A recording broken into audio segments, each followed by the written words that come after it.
Monsieur Wilson son père vient d'Écosse. Il est le premier percepteur des taxes à Coteau-du-Lac. Le Bas-Canada et le Haut-Canada.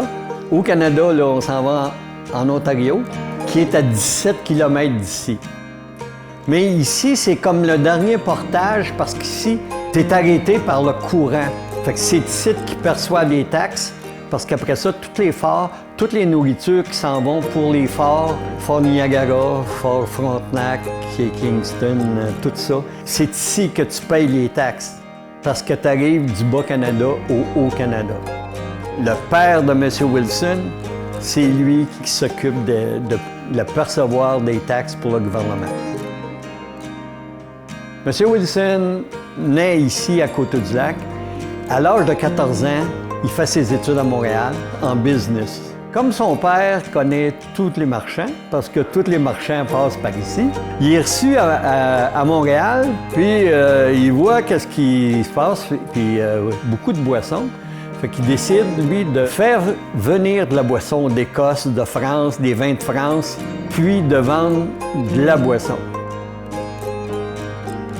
Il devient le plus gros marchand de la province de Québec, puis là, il fait fortune. En 1914, il demeure tout le temps à Montréal, après rendu à son deuxième mariage. Il décide de s'en venir ici, à Coteau-du-Lac. Il achète le manoir de Beaujeu. Il l'a occupé de 1914 à 1918. Il était en campagne, là.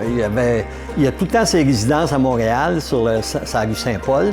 Mais là, sa fille occupe la résidence ici. Elle s'appelle Gladys Wilson, qui deviendra duchesse un peu plus tard. Il ramasse tellement d'argent qu'en 1920, le gouvernement décide d'acheter les compagnies de M. Wilson et ses concurrents quand même de Montréal, d'appeler ça la Commission des liqueurs. Il était déjà millionnaire, devient multimillionnaire, puis on dit, ben là, Wilson, là, tu t'en vas chez vous.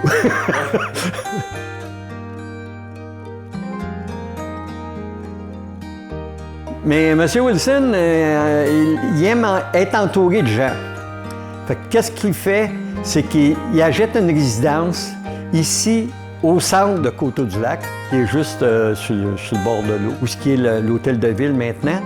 Il se promène tout partout, puis il donne de l'argent tout le temps aux religieuses. À un moment donné, il donne 25 000 à l'évêché de Valleyfield. Il donne 25 000 à Rigaud, au collège de Rigaud. C'était tout le temps pour les indigents de chaque village, des éclopés, ceux qui étaient vraiment dans la misère. Des enfants. C'était pour les enfants, comme il donnait tout le temps de l'argent aux sœurs.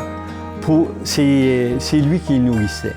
Il fournissait du pain là, à tout le monde quand arrivait la période des fêtes. Là, bon.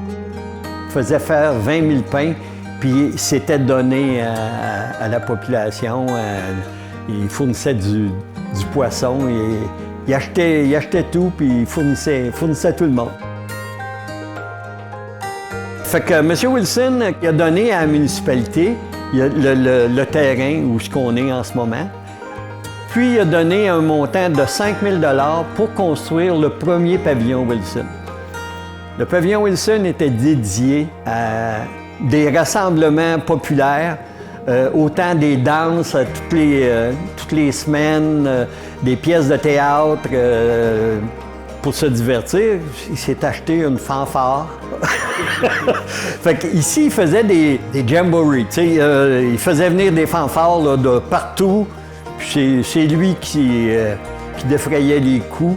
Puis le parc qu'il y a ici, c'est 400 pieds par 500 pieds. Fait que ça se remplissait de monde. Là. Fait que c'est de même que M. Wilson a vécu.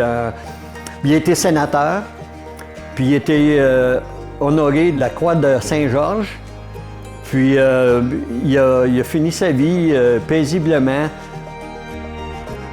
C'était le bon Dieu et il aidait tout le monde. On a fait un buste de Wilson. Le buste de Wilson, c'est une donation des 24 municipalités que M. Wilson a donné de l'argent à chaque municipalité.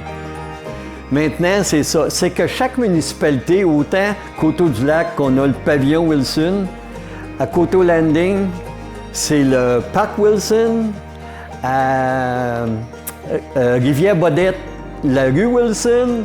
Fait que chaque municipalité qui avait reçu de l'argent, tous ont participé à faire le monument de Wilson qui a reçu en 1924, je pense, de son vivant.